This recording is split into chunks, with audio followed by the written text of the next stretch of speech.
Hello বন্ধুরা, welcome back to my channel Sujata Sonai. তোমরা সকলে কেমন আছো? আশা করব সবাই ভালো আছো, সুস্থ আছো, আর আমিও ভালো আছি।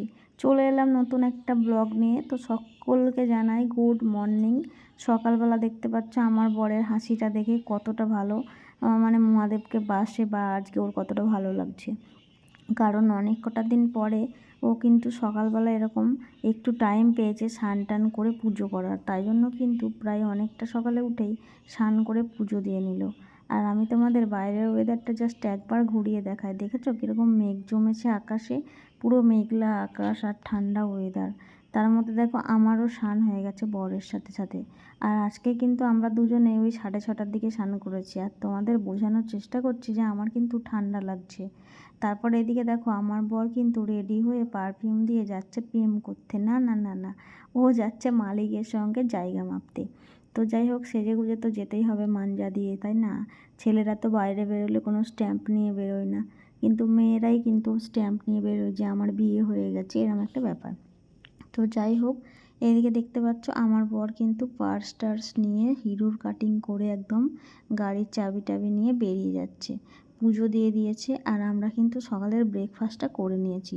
আর আমরা কিন্তু সকাল বলছি, এদিকে দেখতে পাচ্ছ রানীমা ঘুমোচ্ছে পড়ে পড়ে। এদিকে বরকে একটু আগিয়ে দিতে আসলাম। নিচে সিঁড়ি দিয়ে যতক্ষণ যায় বেশ দেখতে খুব ভালো লাগে। আর আমার বর কিন্তু পিছন ঘুরে দেখবে না যতই তুমি তাকিয়ে থাকো। আসলে অনেক দিন হয়ে গেছে তো বিয়ে হয়েছে, সেই কারণে নাকি মায়া লাগবে কোনোদিনও জিজ্ঞাসা করা হয়নি। যাই হোক, আজকে বললাম বলে হয়তো তাকিয়ে দেখে নিল। তারপর আমাকে ডাকছিল যে আমাদের মিটার কিন্তু ওই 2 নম্বরেরটা, তুমি একটু ছবি তুলে রাখো কতটা হয়েছে, আমাদের আবার ইলেকট্রিকের বিল আসলে তখন মনে রাখতে পারবো না। কারণ রুম মালিক বলে দিয়েছে মিটারটা দেখে রেখে দেবে কতটা হয়েছে, তারপর থেকে কতটা হচ্ছে দেখে বিল, আর 10 টাকা ইউনিট এখানে সেটা হিসাবেই কিন্তু বিলটা নেবে। তো যাই হোক, মিটারের একটা বলতে বলতে ছবিও তুললাম আর তোমাদের সাথে ভিডিওতে একটু নিয়ে রাখলাম। যাই হোক, চলো, বর চলে যাচ্ছে কাজের জায়গায় আর আমি এখন চলে যাব ঘরে। ঘরে গিয়ে অনেক কাজ পড়ে আছে, ওই দেখো আমায় বললো চলে যাও। তো যাই হোক, আমি যাচ্ছি, আমার বর যাচ্ছে এখন গাড়ি আনতে। এই যে দেখো আমাকে ওই দিক থেকে আবার টাটা করছে। কোনো দিন দেখে না, আজকে ভিডিওতে ভাবলাম বলে দেব যে ঘুরে দেখে না, কিন্তু দেখছি বারবার দেখছি। যাই হোক, দেখেছে কারণটা কি জানি না। তো এদিকে মেঘলা আকাশ, আমার তো একদমই ভালো লাগছে না। সকাল সকাল উঠে মাথা ভিজিয়ে হেয়ার ওয়াশ করেছি, তারপরে এদিকে মাম্মামকে উঠিয়ে ব্রাশ করিয়ে ওকে কিন্তু হরলিক্স খাইয়ে দিয়েছি। তারপরে এদিকে দেখছো আমি কিন্তু ওকে পড়তে বসিয়ে দিয়েছি।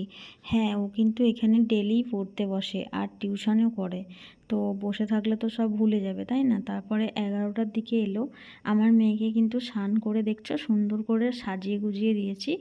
আর ওর পাপা এসেছে এখন, ওকে একটু নিয়ে যেতে, ঘুরতে যাবে ডোনা, সেই জন্য ডোনাকে নিয়ে যাচ্ছে, কোথাও একটা যাবে, তাই নিতে এসেছে গাড়ি করে। আর এখন ডোনা চলে গেলে ঘরটা পুরো ফাঁকা, আর আমার একা একা একদমই ভালো লাগবে না।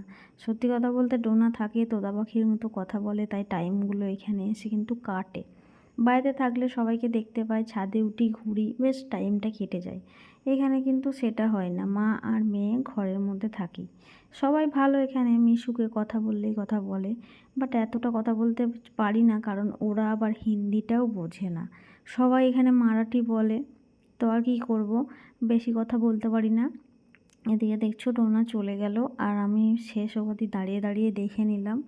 তারপরে এখন চলে এসেছি রুমে, কারণ আমি স্নান করে তখন আমার বর খাবে বলে কিছুই একটা করে উঠতে পারিনি। আর এখন কি করছি বলো তো, এখন কিন্তু আমি একটুখানি মুখটা আবার সাবান দিয়ে নিলাম, আর ফেস ওয়াশ করার পরে এখানে দেখছো টোনারটাকে ড্যাব ড্যাব করে লাগাতে হয়, ড্যাব ড্যাব করে আর লাগানো হলো না, লাগাচ্ছি। যাই হোক, আর ভিডিওর মধ্যে একটা জিনিস লক্ষ্য করে দেখো, আমি কিন্তু বাড়ি থেকে যেইভাবে এসেছিলাম এখানে এসে কিন্তু অনেক চেঞ্জ হয়ে গেছি, এইটুকু আমি বুঝতে পেরেছি। বা আমার বড় সবসময় বলছে যে তুমি হাতেও এখন কালো সুতোটা বেঁধেছো বা রেড কালারের নেল পালিশ পরছো, বেশ খুবই ফুটে উঠেছে। তো আমি ভাবলাম যাক, বরের কাছে তো সুন্দর হতে পারলাম। আসলে কালো বলে আমি, আমার বরেরও দুঃখ নেই আর আমারও নেই, কিন্তু কিছু মানুষের আছে আমি জানি। তো তাদের উদ্দেশ্যেই বলবো যে যারা সংসার করছে তাদের যখন অসুবিধা নেই, তোমাদের এত টেনশনটা করা না করাটাই ভালো। তো যাই হোক, চুলটা তো দেখছো বাড়িতে আমি স্টেপ কাটিং কেটেছিলাম, মানে সামনেটা লেয়ার আর পিছনটা ইউ কাটিং। তো বলতে বলতে চুলটা অনেকটা কিন্তু দেখো 1 মাস হলো এসেছি এখানে, বড় হয়ে গেছে। আর আমার কিন্তু খোঁপা হয় না ঠিক করে, খুলে যায়। ওই কারণে এরকম ক্লিপ দিয়ে একটা সাদামাটা আটকালাম। আর এবার আমি কিন্তু লাগিয়ে নেব একটুখানি সিঁদুর, কারণ সিঁদুর ছাড়া দেখেছো কপালে কিন্তু, মাথায় সিঁদুর আছে কিন্তু সিঁদুর ছাড়া আমি এক পাও চলি না। বড় করে সিঁদুর পরবো, আমার খুব ভালো লাগে, পায়ে আলতা থাকবে, দেখতে অন্তত বেশ আমার ভালো লাগে। তো যাই হোক, হয়ে গেছে, দিয়ে আমি কিন্তু রেডি হয়ে শুয়ে পড়েছিলাম। তারপরে শোয়া থেকে উঠেছি প্রায় সন্ধ্যের দিকে, টোনা কিন্তু তখনও আসেনি। আর এদিকে দেখো আমি বিকালের যা কাজ থাকে সব কাজ করে নিয়ে আমার আর ভিডিও করতে মন হচ্ছিল না, কারণ মেয়ে ছিল না, একটুও ভালো লাগছে না, কি ভিডিও করব।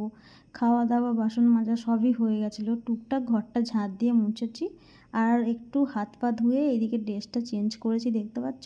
তারপরে চেঞ্জ করে মাথাটা আবার চুল আঁচড়ে নিয়ে এদিকে আমি কিন্তু সন্ধ্যা দিচ্ছি। বাড়ির মতোই কিন্তু 2 টাইম আমি এখানে, সকালে একবার পুজো দিই আর রাতে সন্ধেবেলায়।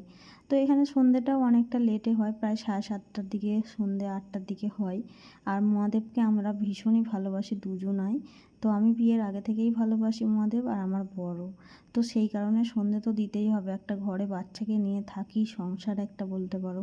এখানে কিন্তু 2 টাইম কাউকে আমি দেখি না। যাই হোক, সন্ধেটা বলতে বলতে দেখছো দিয়ে নিলাম। একটা ভুল হলো, তোমাদের কাছে সরি চাইছি, মাথায় একটা ওড়না দিয়ে সন্ধ্যা দিতে হয়, এটা আমি জানি। কিন্তু আমার ওড়নাটা আজকে ভেজা আছে, একটু বাইরে গেছিলাম তো কাঁচড়াটা ফেলতে, তাই জন্য। চলো আজকের ব্লগটা এখানেই শেষ করছি, কেমন লাগলো জানি।